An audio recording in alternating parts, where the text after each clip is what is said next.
Fill इस दुनिया में बचा हुआ आखिरी इंसान है। वो जो चाहे वो कर सकता है, उसे देखने वाला इस दुनिया में कोई भी नहीं है। अब वो बड़े से बड़े घर में रहता है, बढ़िया से बढ़िया चीजें यूज करता है और बढ़िया से बढ़िया खाना खाता है। लेकिन ऐसा वो कब तक ही कर सकता था? अकेला होने की वजह से उसकी दिमागी हालत बहुत ही ज्यादा खराब हो चुकी थी। वो ऐसी ऐसी हरकतें करता जो नॉर्मल तो बिल्कुल नहीं। वो बड़ी से बड़ी कार्स को आपस में टकरा कर ऐसे सेलिब्रेट करता जैसे उसने कितना बड़ा काम कर दिया हो। वो पूरा पूरा दिन शराब में ही नहाता और उसे ही पीता। जब भी रात को फिल सोने जाता तो भगवान से सिर्फ एक ही बात कहता, भगवान अगर तुम मुझे देख रहे हो तो प्लीज मेरे पास एक सुंदर सी लड़की को भेज दो जिसके साथ मैं दिन रात इंटीमेट हो सकूं। बस मुझे और कुछ नहीं चाहिए। अब एक दिन फिल को एक खूबसूरत लड़की मिल भी जाती है। अब फिल उस लड़की के साथ क्या क्या करेगा, चलिए जानते हैं। तो कहानी की शुरुआत में हमें बताया जाता है कि एक वायरस की वजह से पूरी दुनिया के सभी इंसान एक झटके में खत्म हो गए, लेकिन ऐसे में एक इंसान जिंदा बच गया जिसका नाम फिल है। फिल कई सालों से अपना ट्रक लेकर पूरे अमेरिका में घूम रहा है, लेकिन उसके बहुत ढूंढने पर भी उसे कोई भी जिंदा इंसान नहीं मिलता। अब वो एक जगह पर जाकर वहाँ के बोर्ड पर अलाइव इन टक्सन लिख देता है ताकि अगर कोई भी जिंदा हो तो वो इस बोर्ड को देखकर टक्सन में आ सके जहाँ उसे फिल मिल जाएगा। अब फिल टक्सन में अपने घर जाता है तो वो देखता है कि अब उसका घर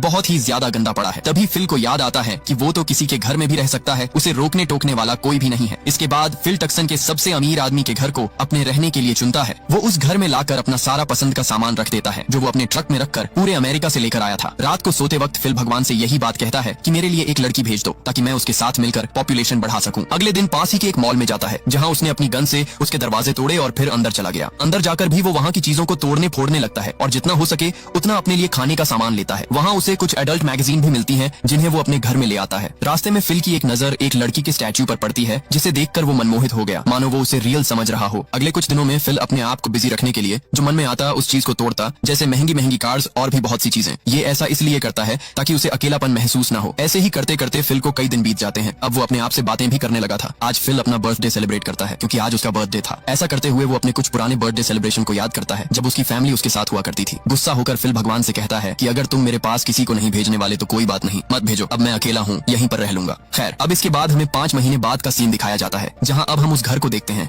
जो घर कम और कचरे का ढेर ज्यादा लग रहा था। दरअसल अब वो यहीं खाता है और यहीं गंदगी करता है क्योंकि उसका मानना है कि उसके सफाई करने का कोई भी फायदा नहीं है क्योंकि सिर्फ उसे ही तो यहाँ रहना है और न ही उसे कोई देख रहा है। फिल डेली की तरह अपनी शराब की बॉटल्स को पूल में डालकर उसमें नहाता है और उसे ही पीता है। उसने अपने पूल को ही अपना टॉयलेट बना रखा था क्योंकि अब उसे ऐसे ही रहना पसंद है। इसके बाद फिल पास ही के एक बार में जाता है जहाँ उसने कुछ बॉल्स को ही अपना दोस्त बना रखा था और तो उसने उनके नाम भी दे रखे थे। वो उनसे ही अपने दिल की सारी बातें करता। वो कहता है कि अगर मेरे पास कोई भी लड़की आ गई तो मैं जिंदगी में कभी उससे ना तो नाराज हूंगा और ना ही कभी उससे किसी तरह की शिकायत रखूंगा। इसके बाद रात में उसी लड़की के स्टैचू के पास जाता है और उससे कहता है कि मैं थोड़ा शर्मीला हूँ, मैं तुम्हें बहुत दिन से नोटिस कर रहा हूँ कि तुम मुझे ही देखती रहती हो, लेकिन मेरे अंदर इतनी हिम्मत नहीं है कि मैं तुमसे अपने दिल की बात कह दूं। ये कहकर फिल उसे किस कर लेता है, लेकिन जब उसने उसका हाथ पकड़ा तो उसका हाथ ही टूट गया। ये देखकर फिल अपने भ्रम से बाहर निकल आता है। अब फिल अपनी इस अकेलेपन की जिंदगी से पूरी तरह परेशान हो चुका था। अब वो और ज्यादा इस तरह नहीं रह सकता। आज वो एक पहाड़ पर जाकर वहाँ पर एक पत्थर पर अपना नाम और अपनी डेट ऑफ बर्थ लिखता है और उसके ऊपर RIP लिखता है। वो अपने बॉल्स दोस्तों से कहता है कि तुमने मेरे रहने में मेरा बहुत साथ दिया और मैं तुम्हें कभी नहीं भूलूंगा, लेकिन अब मैं इस तरह और ज्यादा नहीं रह सकता। इसके बाद वो उन्हें गुड बाय कहकर अपनी गाड़ी में बैठकर अपने आप को खत्म करने के लिए निकल जाता है। वो अपनी गाड़ी को फुल स्पीड में चलाने लगता है। वो अपने आप को खत्म कर ही देता, लेकिन तभी उसे कुछ दिखाई देता है। उसने अपनी गाड़ी से निकलकर देखा तो दूर कहीं पर धुआं निकल रहा था। ये देखकर फिल के मन में जीने की उम्मीद जाग गई। उसे पता था कि जरूर वहाँ पर कोई न कोई जिंदा है। इसके बाद वो जल्दी से उस जगह पर जाता है। वहाँ उसे कुछ सामान और किसी लड़की के कपड़े दिखाई देते हैं। वो उन्हें देखकर पागलों की तरह उन्हें सूंघने लगता है और तभी वो बेहोश हो जाता है। उसकी जब आंख खुली तो वो एक खूबसूरत लड़की की गोद में लेटा हुआ था। वो लड़की फिल को देखकर खुश थी और फिल को भी उसे देखकर अपनी आंखों पर विश्वास नहीं हो रहा था। वो उससे कहती है कि मुझे यकीन नहीं हो रहा कि तुमने मुझे ढूंढ लिया। ये कहकर वो लड़की फिल को किस कर लेती है, लेकिन फिर जब एक बार फिर से फिल की आंख खुलती है तो एक औरत उसे CPR दे रही थी जो देखने में ज्यादा खूबसूरत नहीं थी और उसकी उम्र भी फिल से ज्यादा थी। वो फिल से कहती है तुम बेहोश हो गए थे इसलिए मैं तुम्हें CPR दे रही थी और तो और तुमने अपने अंडरवेयर में ही टॉयलेट कर लिया था। तब फिल कहता है मैंने टॉयलेट नहीं किया था बल्कि वो तो मेरे पूल के पानी की वजह से गीला था। इसके बाद वो उसकी तरफ बढ़ने लगता है, लेकिन वो औरत अपनी गन निकालकर उससे कहने लगती है मुझसे दूर रहो और मेरे कपड़े नीचे रखो। तब फिल भी ऐसा ही करता है। इसके बाद वो औरत फिल से पूछती है कि क्या तुम अच्छे इंसान हो? तब फिल कहता है हाँ मैं अच्छा इंसान हूँ, तुम्हें मुझसे डरने की कोई भी जरूरत नहीं है। तब वो औरत कहती है क्या तुम ही वही इंसान हो जिसने अलाइव इन टक्सन लिखा था? तब फिल कहता है हाँ मैं वही हूँ। दरअसल बात ये है कि मैंने पिछले 2 सालों से किसी को भी नहीं देखा तो मुझे नहीं पता कि मुझे किसी के सामने कैसे पेश आना चाहिए। प्लीज मेरा यकीन करो, मैं अच्छा इंसान हूँ। तब वो औरत भी मान जाती है और उसे अपना नाम कैरोल बताती है। इसके बाद ये दोनों एक जगह पर बैठकर बातें करते हैं और कैरोल इन दोनों के लिए कॉफी बनाती है और बताती है कि मैं भी किसी जिंदा इंसान की तलाश में भटक रही थी। कैरोल को देखकर फिल के अरमानों पर पानी फिर चुका था। उसने तो सोचा था कि कोई सुंदर लड़की होगी, लेकिन ये तो निकली एक बूढ़ी औरत। खैर, इसके बाद फिल कैरोल को अपना घर दिखाने के लिए लेकर जाता है। रास्ते में फिल किसी भी ट्रैफिक रूल्स का पालन नहीं कर रहा था। ये देखकर कैरोल उसे ऐसा करने से मना करती है। तब फिल भी कैरोल के कहने पर ऐसा ही करता है। इसके बाद वो दोनों फिल के घर पहुंच जाते हैं जहाँ फिल उसे अपना गार्बेज पूल, टॉयलेट पूल और शराब वाला पूल दिखाता है। इसके बाद फिल उसे अपने घर के अंदर लेकर जाता है जहाँ उसके घर की हालत देखकर कैरोल दंग रह जाती है कि आखिर एक इंसान ऐसे कचरे में कैसे रह सकता है। यहाँ फिल कैरोल को अपनी लाई हुई पेंटिंग्स दिखाता है जो बहुत ही कीमती थी और उसने वो चुराई थी। अब कैरोल यहाँ फिल से उन मैगजीन के बारे में पूछती है जिस पर फिल उसे बताता है कि ये सब एडल्ट मैगजीन हैं जिन्हें मैं कभी कभी अकेला फील होने पर पढ़ता हूँ। कैरोल उससे कहती है कि मुझे लगता है कि तुम एक थरकी किस्म के इंसान हो। ये बात सुनकर फिल को गुस्सा आ गया और वो कैरोल को वापस से उसी जगह पर छोड़ आता है जहाँ से वो उसे लेकर आया था। अगली सुबह जब फिल उठता है तो वो देखता है कि कैरोल उसके घर की सफाई कर रही है। फिल उससे कहने लगता है कि तुम मुझसे बिना पूछे मेरे घर की सफाई क्यों कर रही हो। तब गुस्से में कैरोल सारा कचरा वहीं पर गिरा देती है। फिल उससे कहता है कि अच्छा चलो बताओ हम इसे किस तरह साफ कर सकते हैं, जिस पर कैरोल उसे बताती है कि इसे साफ करने के लिए हमें एक क्लीनर की जरूरत पड़ेगी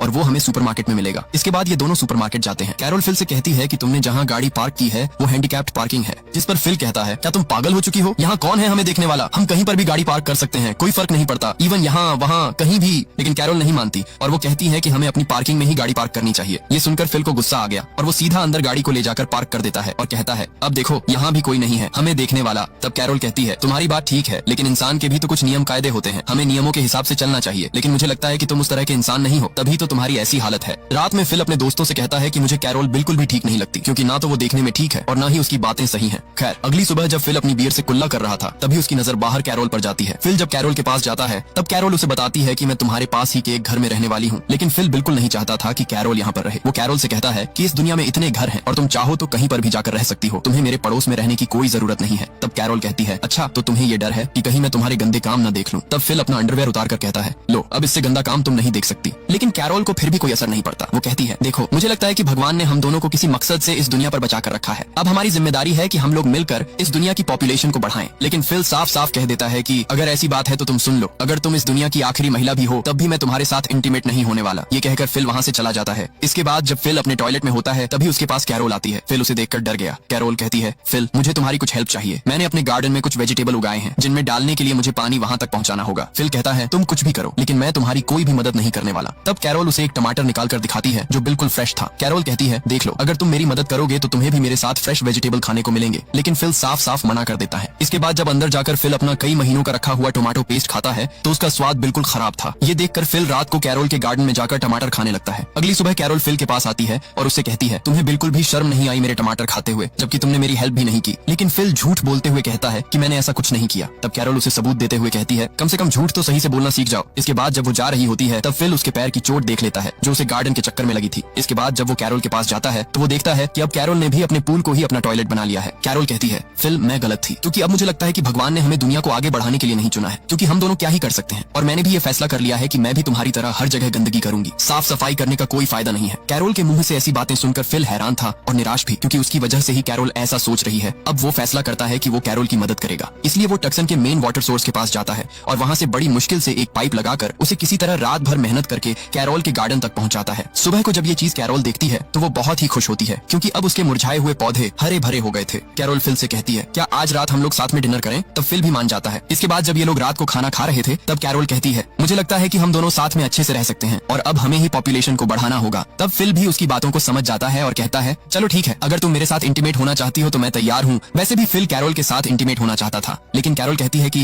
मैं तुम्हारे साथ ऐसे इंटीमेट नहीं होंगी, बल्कि पहले मैं तुम्हारे साथ शादी करना चाहती हूँ और फिर हम ये सब कर सकते हैं। ये सुनकर फिल ऐसा करने से साफ साफ मना कर देता है और वहाँ से जाने लगता है। लेकिन तभी फिल को याद आता है कि ऐसे तो वो कभी उसके साथ इंटीमेट ही नहीं हो पाएगा, इसलिए वो कैरोल की बात मानते हुए उसके साथ शादी करने के लिए तैयार हो जाता है, जिससे कैरोल बहुत खुश होती है। लेकिन फिल इस चीज से ज्यादा खुश नहीं था क्योंकि उसे शादी से कोई मतलब ही नहीं था। इसके बाद कैरोल और फिल जाकर चर्च में शादी कर लेते हैं। लेकिन जब वो लोग बाहर आए तो फिल ने देखा कि वहाँ पर काफी सारे लोग अभी भी जिंदा हैं और तभी फिल की आंख खुलती है और हमें पता चलता है कि ये सब सिर्फ फिल का एक सपना था। तभी रात में ही कैरोल फिल के लिए कुछ खाना लाती है जो उसने अपने हाथों से बनाया था। दरअसल कैरोल को अब फिल की बहुत चिंता है और वो हर तरीके से उसका ख्याल रखेगी। कैरोल फिल से कहती है अब क्योंकि यहाँ पर कोई नहीं है इसलिए हम दोनों में से किसी को प्रेसिडेंट बनना होगा, मैं चाहती हूँ कि तुम प्रेसिडेंट बनो। तब कैरोल के कहने पर फिल भी मान जाता है। अगले दिन कैरोल अपनी शादी के लिए बहुत ही लगन के साथ तैयारियां करने लगती है। इधर फिल सीधा उस स्टैच्यू के पास जाता है। वो उससे कहता है आज मेरी कैरोल के साथ शादी है, लेकिन तुम्हें और मुझे पता है कि हम दोनों के बीच कितना प्यार है, भले ही मैं शादी कर लूं लेकिन मैं तुम्हें नहीं भूल पाऊंगा। इतना कहने के बाद फिल चर्च में आ जाता है। कैरोल तो यहाँ पूरी तैयारी से आई थी लेकिन फिल ने तो अपने कपड़े तक चेंज नहीं किए। ये देखकर कैरोल को अजीब तो लगा लेकिन फिर भी वो इस चीज को ज्यादा नोटिस नहीं करती। अब सारी बातें होने के बाद जब सबसे जरूरी रिंग पहनाने की बारी आती है तो कैरोल देखती है कि फिल तो रिंग लाना ही भूल गया। शादी में इतनी जरूरी चीज को भूल सकता है। ये देखकर कैरोल समझ गई कि वो फालतू में ही एफर्ट डाल रही है जब फिल को इस चीज में कोई इंटरेस्ट ही नहीं है। कैरोल गुस्सा होकर कार लेकर अपने घर चली जाती है। इसके बाद फिल भी अपनी गलती मानते हुए कैरोल के घर जाता है, लेकिन कैरोल दरवाजा नहीं खोलती। ये देखकर फिल दरवाजा ही तोड़ देता है। फिल ने जब अंदर जाकर देखा तो उसके तो होश ही उड़ गए क्योंकि कैरोल ने अपने रूम को बहुत ही अच्छी तरह डेकोरेट कर रखा था, जिसमें उसे बहुत मेहनत लगी थी। इसके बाद फिल कैरोल के पास जाता है। वो कहता है कि मैं तुमसे कुछ बात करना चाहता हूँ, पर कैरोल कहती है कि मैं तुमसे कोई भी बात नहीं करना चाहती। फिल कहता है, देखो मैंने जो किया मुझे ऐसा नहीं करना चाहिए था, इसके लिए मैं शर्मिंदा हूँ, लेकिन जैसा तुम सोचती हो वैसा मैं तुम्हारे बारे में कुछ भी नहीं सोचता। दरअसल बात यह है कि मैं काफी वक्त से अकेला रह रहा था, तो मेरी दिमागी हालत भी खराब हो गई थी, इसलिए मुझे किसी भी चीज में इंटरेस्ट नहीं आता, लेकिन अब हम दोनों एक साथ रह सकते हैं। फिल की ऐसी बातें सुनकर कैरोल भी उसे माफ कर देती है। इसके बाद फिल कैरोल को एक ज्वेलरी शॉप में लेकर जाता है, जहाँ से कैरोल बहुत सी रिंग सिलेक्ट करती है और फिर फिल चर्च में जाकर कैरोल को सारी रिंग पहना देता है और अब फाइनली इनकी शादी हो जाती है। रात में ये दोनों एक दूसरे के साथ इंटीमेट होते हैं, लेकिन फिल को इस चीज में ज्यादा फील नहीं आ रहा था। इसके बाद अगले दिन कैरोल भी फिल के साथ मिलकर वो सारे पागलपन वाले काम करती है जो फिल करता था। कैरोल को भी इसमें मजा आता है। फिर फिल कैरोल को अपनी स्टैच्यू गर्लफ्रेंड से मिलवाता है, जिसे देखकर कैरोल गुस्से में उसे तोड़ देती है। इसके बाद जब ये लोग गाड़ी से कहीं जा रहे थे,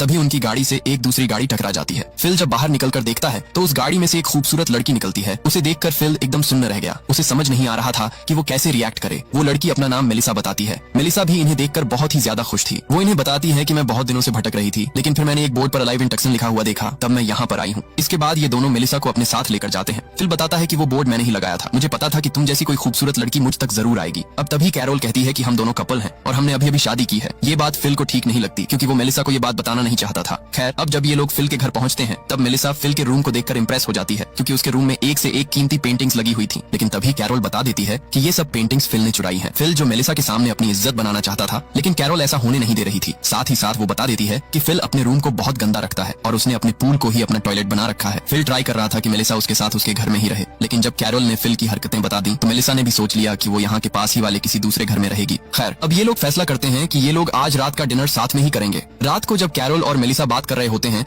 तभी उनके सामने फिल आता है, जिसका हुलिया पूरी तरीके से चेंज हो चुका था। उसकी जो लंबी लंबी दाढ़ी थी उसने वो काट ली थी। दरअसल फिल ये सब मेलिसा को इम्प्रेस करने के लिए कर रहा था, पर ये लुक ना तो कैरोल को ठीक लगता है और ना ही मेलिसा को। इसके बाद जब ये तीनों डिनर कर रहे थे, तभी फिल मेलिसा के साथ फ्लर्ट करने की कोशिश करता है, लेकिन कैरोल बीच में टांग अड़ा रही थी। मेलिसा बताती है कि मैं पहले रियल एस्टेट में काम करती थी और मेरी शादी भी हो गई थी, लेकिन मेरा हस्बैंड मुझे धोखा देकर किसी और औरत के साथ रहता था, उसकी इसी वजह से मैंने उसे डिवोर्स दे दिया। फिल भी मेलिसा की हर बात पर कहता है कि हाँ, तुमने बिल्कुल सही किया। इसके बाद जब ये लोग सोने के लिए जाते हैं, तब कैरोल फिल को अपने साथ चलने के लिए कहती है ताकि ये लोग इंटीमेट हो सकें, लेकिन फिल साफ साफ मना कर देता है और कहता है, देखो बात कुछ ऐसी है कि मैं अभी ये सब नहीं कर सकता, क्योंकि मेरा मन नहीं है और मुझे कुछ भी ठीक नहीं लग रहा। हम लोग कभी और ये काम कर लेंगे। तब कैरोल फिल से कहती है, कहीं ये बात तो नहीं है कि तुम मेलिसा को तो पसंद नहीं करने लग गए। तब फिल कहता है, तुम कैसी बातें कर रही हो, मेरा बस मन नहीं है। अब कैरोल को क्या पता था कि असली वजह तो यही है। खैर, रात को जब फिल सो रहा होता है, तभी उसके पास मेलिसा आती है और उसे अपने साथ कुछ दिखाने के लिए लेकर जाती है। फिल भी तैयार हो जाता है। उसे लग रहा था कि जो वो सोच रहा है, मेलिसा उसे उसी काम के लिए बुला रही है। जब वो उसके पीछे पीछे एक कमरे में गया तो वहाँ कैरोल थी। ये देखकर फिल डर गया और उसकी आंख खुल गई। दरअसल ये सब बस फिल का सपना था। इसके बाद अगले दिन जब मेलिसा फिल के पास जाती है, तो वो देखती है कि फिल वर्कआउट कर रहा है। ये सब फिल सिर्फ मेलिसा को इम्प्रेस करने के लिए कर रहा था, ताकि उसे लगे कि फिल कितना फिट है। मेलिसा उसे बाहर ले जाकर पूछती है कि आखिर मेरे घर के बाहर ये कार किसकी है। तब फिल कहता है कि तुम्हारे घर के बाहर है तो तुम्हारी ही होगी। वो उसे बताता है कि मैंने गलती से जो तुम्हारी गाड़ी खराब कर दी थी, उसके बदले में मैंने ही तुम्हें ये गिफ्ट दिया है। इसके बाद कैरोल फिल से कहती है कि तुम मेलिसा को तो नई से नई कार गिफ्ट कर रहे हो और तुमने जो मेरा ये दरवाजा तोड़कर डाल दिया है, तुमसे ये ठीक नहीं हो रहा। तब फिल कहता है, तुम टेंशन मत लो, मैं तुम्हारे दरवाजे को भी ठीक कर दूंगा। इसके बाद कैरोल मेलिसा को अपनी शादी की पिक्चर दिखाती है जो उसने खुद बनाई थी। अब जब फिल कैरोल का दरवाजा ठीक कर रहा था, तभी उसके पास मेलिसा आती है। वो फिल से कहती है कि अगर तुम्हारे पास टाइम हो तो तुम दोनों मेरे घर बियर पीने के लिए आ जाना। तब फिल कहता है, हाँ क्यों नहीं, आखिर मैं तुम्हारी बात को मना कैसे कर सकता हूँ। लेकिन फिल उससे झूठ बोलता है कि कैरोल की तबीयत खराब है और वो नहीं आ सकती। ये कहकर वो अकेला ही उसके घर चला जाता है। मेलिसा यहाँ फिल से कहती है कि जैसा मैं तुम्हें समझ रही थी वैसा तुम नहीं हो, बल्कि तुम तो बहुत अच्छे इंसान हो। बियर पीने की वजह से अब मेलिसा को थोड़ा थोड़ा नशा होने लगा था और वो नशे में फिल से कहती है, वैसे अगर तुम और कैरोल शादीशुदा नहीं होते तो हम दोनों के बीच कुछ हो सकता था, लेकिन अब क्या ही कर सकते हैं, छोड़ो। अब क्योंकि तुम दुनिया में आखिरी इंसान हो, इसलिए मैं भी तुम्हारे साथ रह सकती थी। मेलिसा वो सारी बातें कहती है जो फिल सुनना चाहता था। अब फिल भी ठान लेता है कि वो मेलिसा के साथ रहेगा, इसलिए वो कैरोल को डिवोर्स देने के लिए उसके पास जाता है। लेकिन कैरोल तो बहुत ही मेहनत के साथ उसकी और फिल की शादी का वेडिंग बोर्ड बना रही थी। अब फिल बुरी तरह फंस चुका है। मेलिसा के साथ रहने का उसका मन है